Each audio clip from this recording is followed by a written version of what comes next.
Yeah, my name is Sara Ortiz Escalante. I work with Collective Punt, and I'm going to talk about feminist urban planning today. As Sarah has explained, I'm part of Collective Punt.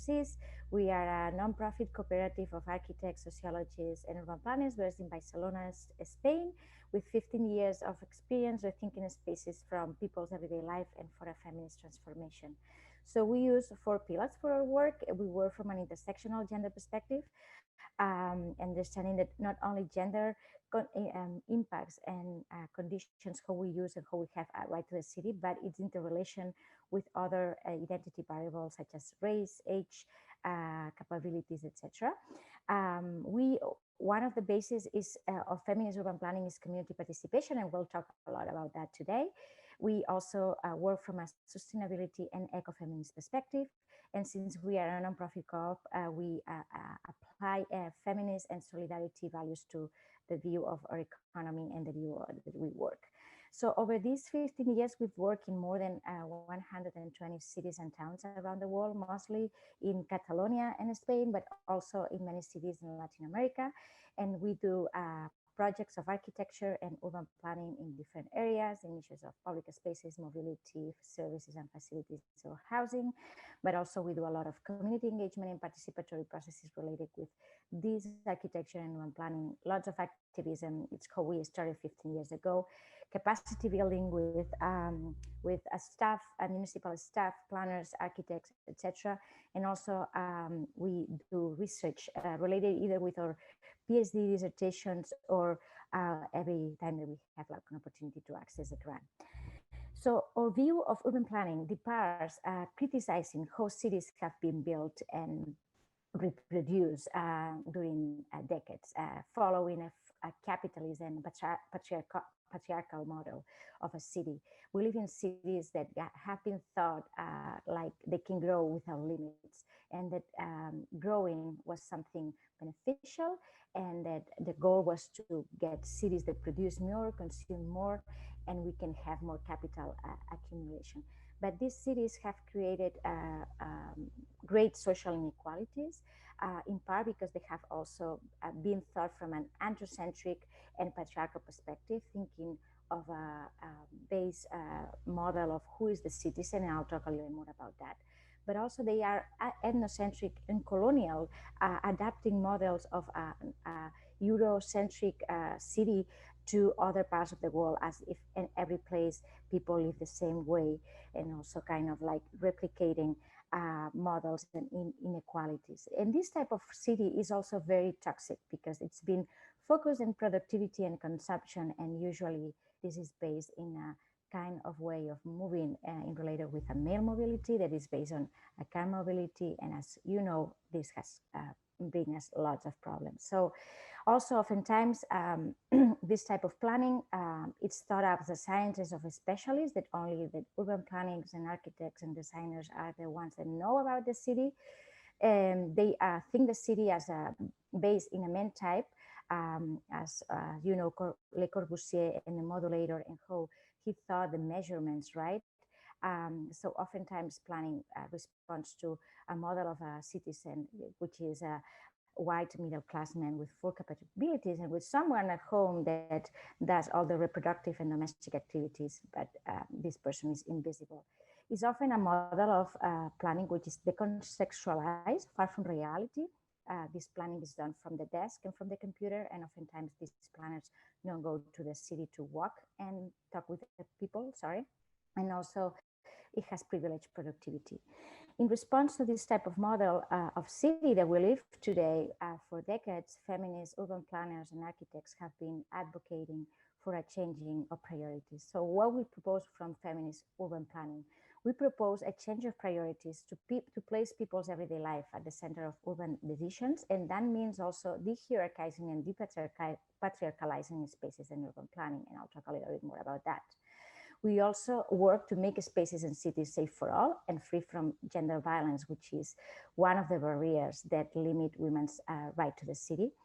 And also we base this type of planning on women's everyday life experiences, acknowledging and making visible their knowledge and expertise, because they have been excluded historically for planning and building processes. Other things that feminist urban planning contemplates is to give priority to people's diversity, breaking social hierarchies and among disciplines, that urban planning is not something only of architects and urban planners, but of a broader spectrum. Acknowledges that that citizens and people are more than a white male class men, that bodies are diverse and we have diverse abilities. Feminist urban planning does a deeper analysis of reality and acknowledging that proximity is an urban quality. And we value reproductive and care tasks in all the process that we do. So why feminist urban planning? Because since the 1970s, feminists has studied everyday life and the use of spaces according to gender, and analyzing the impact of being a woman and gender relations in the way that cities are built and used. Although feminism coincides with other urban paradigms such as critical urbanism, sustainability, or ecological paradigms, there is a feminist genealogy that needs to be recognized. In the 1990s, different works by feminist groups converged, and these works are predecessors to the work that we are doing today. The Scandinavians were the ones that theorized and practiced everyday life infrastructures. The Italians started to implement time policies in the cities. Feminist Canadians and Latin Americans have lots of experience for decades on safe cities for women. And in Europe, we have the case of Vienna, which is the first city that created a special office to implement a gender perspective and focus on the everyday life in their urban planning processes. Many of these feminist contributions are not recognized as such, and they are at risk of being replicated without all their content. And that's why we believe that it's important to call things by their name. And I'll give you an example. The famous city of 15 minutes that Carlos Moreno now is talking about is something that comes from this work, that comes from the feminist movement and the feminist urban planners. But until a man put it in the agenda, the society or a big European city has not responded to that. So what does it mean to put everyday life at the center of urban planning? So we understand that everyday life is the activities that we do on our daily basis in a particular space and with a limited amount of time. So we have done work all these years to kind of classify the activities that we do in 4 spheres that, of course, they are not separated, they are totally interconnected. The productive sphere, that it's usually the more visible in the androcentric model of planning, which is the one that is dedicated to doing productive work, to have a paid job, formal or informal. The reproductive and the domestic sphere, that is the one that is more invisible in our current society, that is the activities that we do to reproduce life, and it's related with domestic work and with the care work. And this sphere, women have overrepresentation. We've been in charge of doing the domestic and the care work and in many of our societies, and still that happens today. And this is the sphere of the activities that are unpaid and oftentimes invisible and not valued by our society. There are also the activities that we do for the community in the political sphere with activism, participating as a volunteer in an organization, etc. And also the personal sphere, who are the activities that we do for leisure and also for all self-care. In an ideal society that puts feminist values and also equity in the middle of planning, there will be an equilibrium between these 4 spheres in the way that we think spaces and we think cities. In the current context of the capitalist and patriarchal city, the cities put at the center the productive sphere, and the other ones are satellite around the productive and the capitalist sphere. And therefore, we have cities where timetables adapt to the productive system in terms of transportation, the services, the schedules of facilities, etc. And also cities that have reproduced the separation of spaces and zoning, also complicating the complexity of the everyday life. Another of the pillars of feminist urban planning is ecofeminism, because we want to incorporate the analysis that ecofeminists do in regarding the global environmental crisis. For decades, ecofeminists have said that the environmental crisis cannot be understood without fighting also against the care crisis. There have been decades that women have been surpassing the human times to take care of people and also to be part of the productive spheres. And we are living this today in Europe, and it's been very evident with the pandemic and with COVID-19.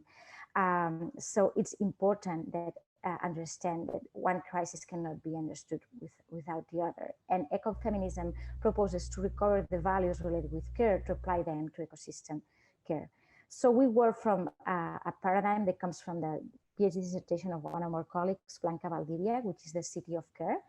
That the city of care is the city that allows you to take care of others. So the spaces that allow care to happen in the public space, in the services and facilities, allows to take care of ourselves also, takes care of the environment in terms of sustainability, and also takes care of us. I'm going very fast because these are kind of like theoretical and I want to go to the practice part of our work. So how do we apply all this at the urban level? So we work in projects that touch all these topics, right? More physical in terms of public space, the design of services and facilities such as playgrounds or libraries, etc.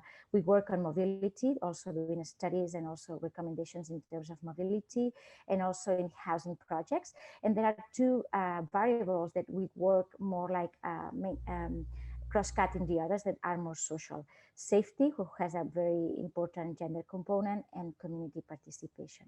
So over these years, I'm going to focus on community participation because that was the goal of today, giving some examples of the tools that we use when we do community participation, explaining how we do community participation from this intersectional feminist perspective, and giving like a couple of examples of community participation processes that we have facilitated.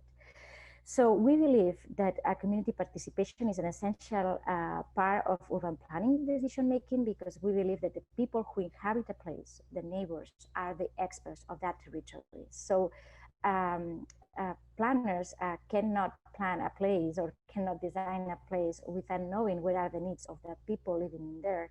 And to know that, to know what's the best in the diversity, we need people to be involved and to be a part of the co-creation of the process.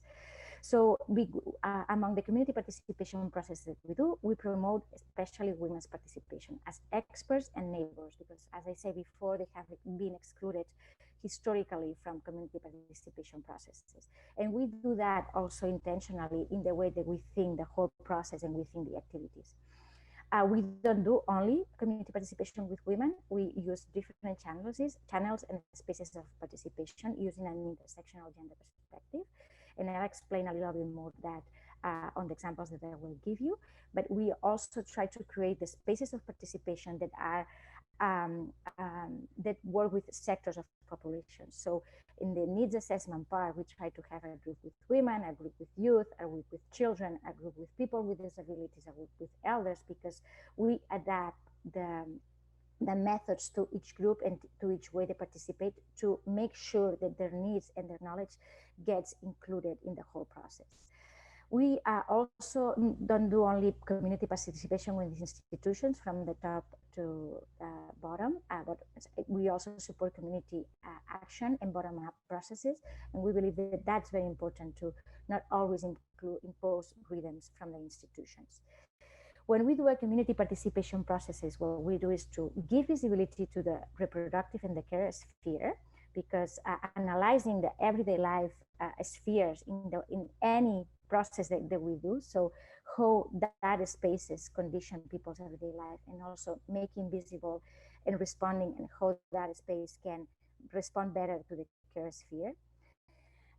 Also, we integrate safety issues because perceptions of safety are different for people of different genders, because women still face and live more gender-based violence in all the spaces, private and public, and that has to be taken into account also. And also, we are very aware of the gender roles and the socialization in the process. There are tons of studies in Scandinavia and in many places that shows that women and men have been socialized differently, or also in the way of participating. So oftentimes in our society, men feel more entitled to talk in public spaces and public areas, and women less. And also studies that show that women are often silenced and diminished. So we also are aware of these gender roles and try to change it. Over these years, we have designed several guides that include participatory methods, qualitative methods. Two of them are in English and the others are in Catalan and Spanish. They are open access and can be downloaded through our webpage. One that gathers a lot of tools is Women Working. And this was the first one that we published. And also there is one specialized in urban safety from a gender perspective, which is this one. And one is specialized in night work that comes from the work of my dissertation, which is this one, Nocturnus. So very, very briefly. So Women Working is, gathers a lot of tools to conduct urban assessments from a gender perspective. This guide comes from the work that we did some years ago with more than 100 women's groups in Catalonia. And with the experience that we got of like using different tools, we decided to publish this guide and also disseminate it to encourage other women's groups to implement it. But it's a guide that can be used with different types of groups of people in neighborhoods. As I said, we have another guide that touches issues of urban safety from a gender perspective that comes from work done also in Latin America and adapted from work done in Canada, in Latin America. And we basically work through the 6 principles of safety from a feminist perspective, which are that a place has to be vital, has to be informally and community survey, has to be equipped, signposted, visible, and communitarian. Understanding that safety in the cities has to be understood beyond crime. It has to respond to violence against women, and also has to respond to the perceptions of safety of people in their diversity. All right, so some of the tools that we use in our activities are, I'm going to explain it very briefly, is participatory observation, but also we do a lot of walking. We do everyday life walks, exploratory walks, community maps, body maps, and I'm going to explain you a little bit about this. So we conduct participatory observation oftentimes before doing the participatory process to know the place. We use different guides of observation, and we also take notes about the people in their diversity in terms of gender, age approximately, how they use the space, and what elements of the physical environment and the social environment conditions they use of that space. Two of the tools that we really like is the everyday life walks that we use. Sorry, I think I'm running almost out of time, but I'll try to finish in 5 minutes, if that's okay. So everyday life walks is that we gather with a group of neighbors in a particular space to walk together the neighborhood and ask questions about what elements of that neighborhood, of that area, are positive to develop their everyday life, and what elements are negative or give them barriers to develop everyday life. And that's a great strategy to know more about their spaces and their neighborhoods, because it gives us first-hand information coming from the neighbors and also walking those spaces. Everyday life walks can be used with mixed groups and at different times of the day. We also have adapted another method that has been done also in terms of urban safety with women, which are the exploratory walks. These walks are used only with women or non-mixed groups, women and non-binary people, to talk about issues of safety. They are usually conducted at night because it's when has been detected that most women feel unsafe. And we walk together in a group of 15, 20 people maximum, a neighborhood, to analyze what elements, conditions, the perception of safety of women in that neighborhood. Over the years, we have also done more than 50 exploratory walks in the region of Catalonia and gathered a lot of qualitative data about these issues. And how do gender violence impact on the women's right to the city.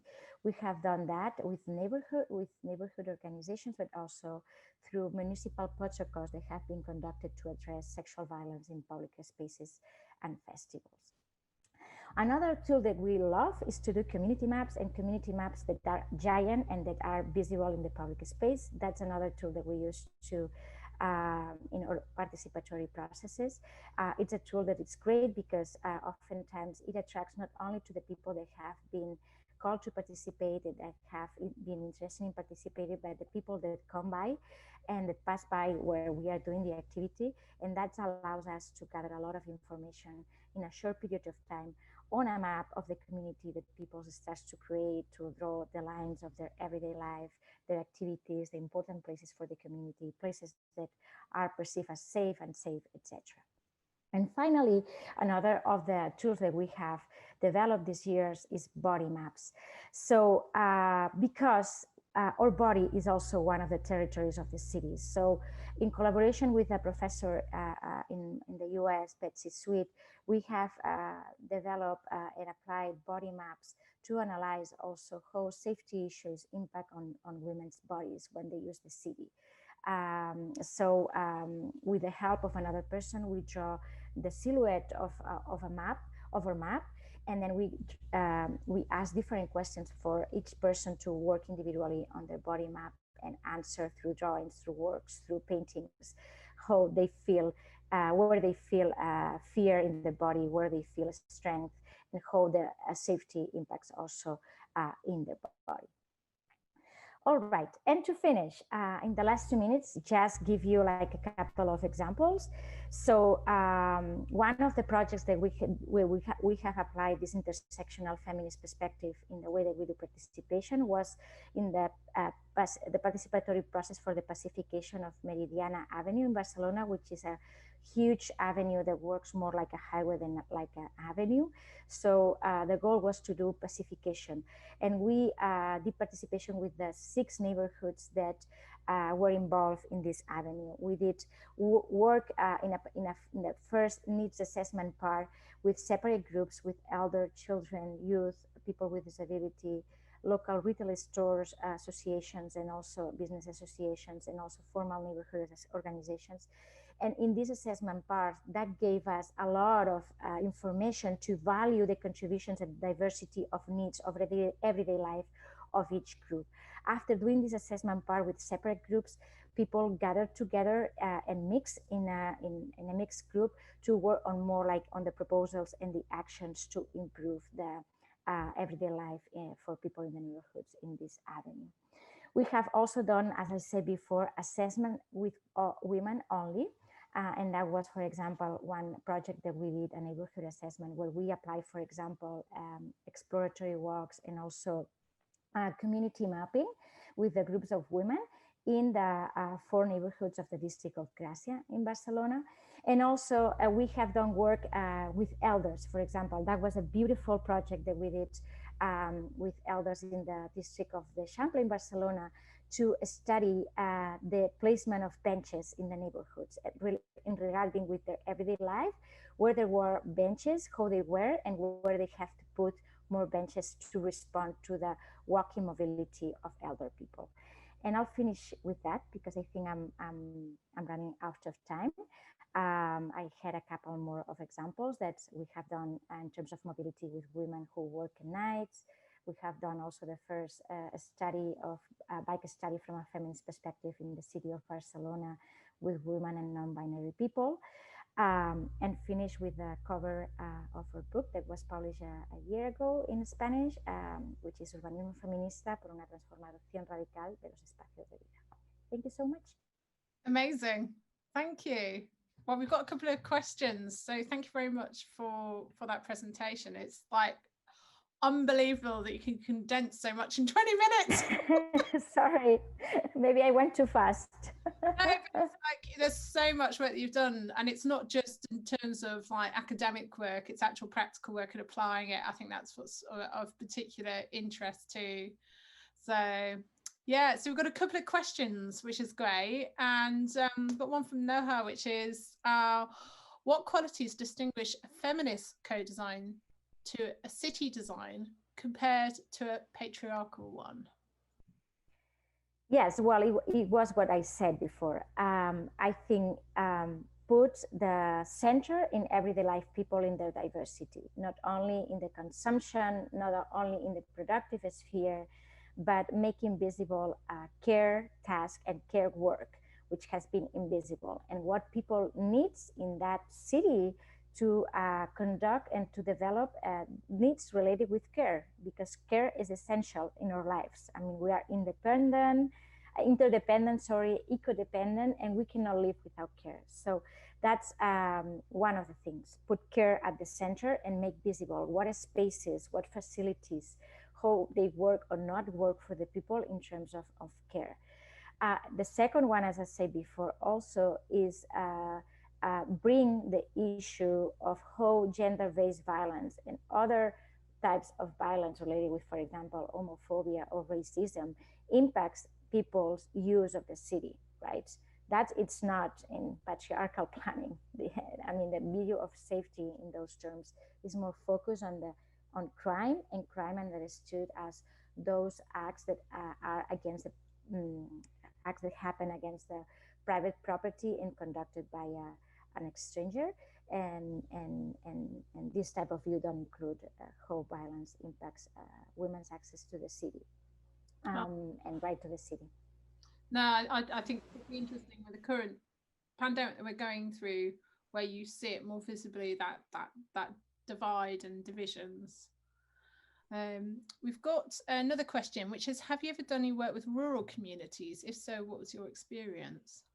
Yeah, we more recently, so we work with different sizes of municipalities, from a big city like Barcelona to cities of 70,000 inhabitants, 20,000 inhabitants, to more recently, we have worked with a small town in a rural community of even not, I think, 3,000 inhabitants.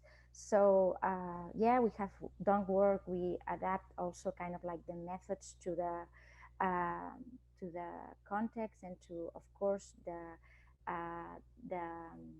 rurality and the diversity in that context, and the challenges, because it's different, for example, in terms of mobility, in terms of the types of public space or kind of urban space that they have, right? Common space and things like that. It's something that we would like to do more, and particularly one of our colleagues, Adriana Ciocoletto, is getting specialized in that, in working more on rural communities. So I think that the positive part of it is that being a smaller community might be easier to have a higher participation in that sense, and to arrive to a more diverse group of people. Great. So we've got a couple of other questions. Try and rattle through them. We've found a difference between what's perceived to be right for women and what is actually right. I'd like to hear more. I think this is in perspective with conversations. Anna Haydock-Wilson, I think, put this forward. Having conversation walks and talks in Bristol about how the world is not designed for women. So could you repeat the question, because sure. I don't think if I got it right. Have you found a difference between what is perceived to be right for women and what is actually right? Yeah, of course. Yeah, of course. Well, I think what is right for women is women who participate, who says what is right for them, not other people that think and plan of what they think that what is perceived like right for those women in that neighborhood. I don't know how to answer that question specifically, but I mean, I think my approach would be that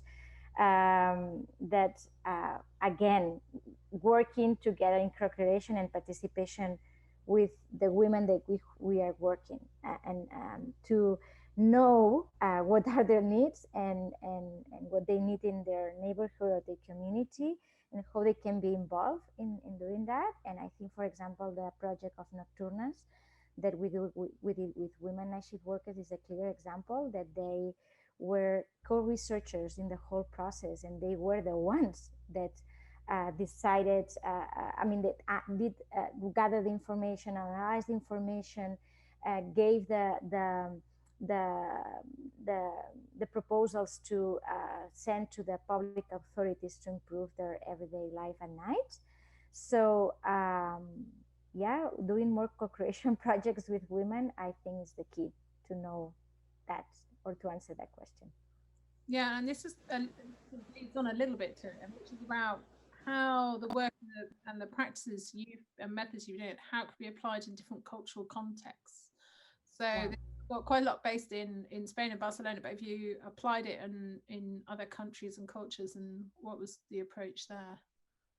In other countries or cultural and countries, because obviously there are Yeah, I mean, of course. I mean, when we go to work in other countries, or we work in Latin America, so we are a diverse group of women. Some of us are from Latin America, so we always try to work in collaboration and in coordination with women's groups there, or feminist groups, or organizations there.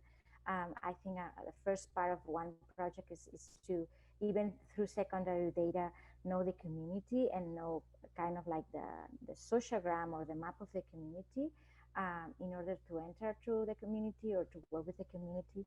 So it's not that we arrive like parachutes and to the community, that we always do like a work in advance, and oftentimes when it might be that the man comes from a women's group or organization with the community, maybe that comes from an institution. So there is a previous work that we do to enter and in touch with the community. Great. And about the methods. Yeah, I think it's almost, you have to define it and be flexible about your approach. Yeah. I've only got, I think, time for one more question, and my screen's just frozen. I hope I can get it up. Is the notion of everyday life a reference to Desserto's practice of everyday life? No.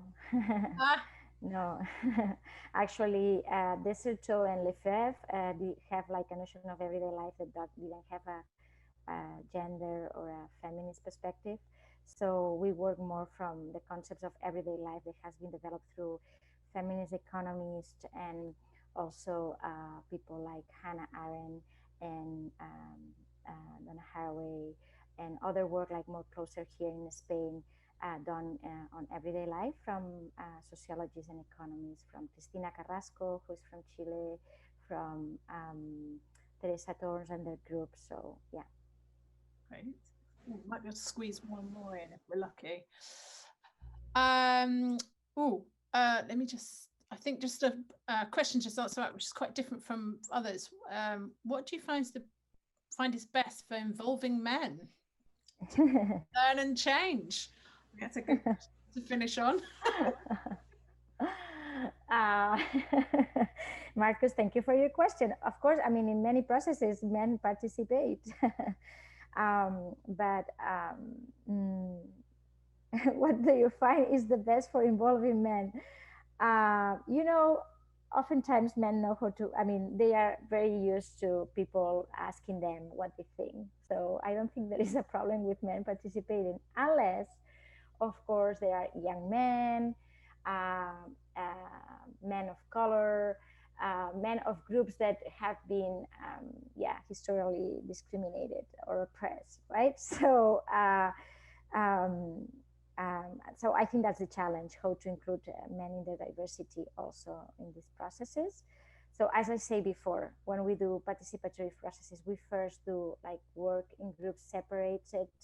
Men oftentimes are mixed with the groups that work more in formal neighborhood associations or local business authorities, etc., or other groups.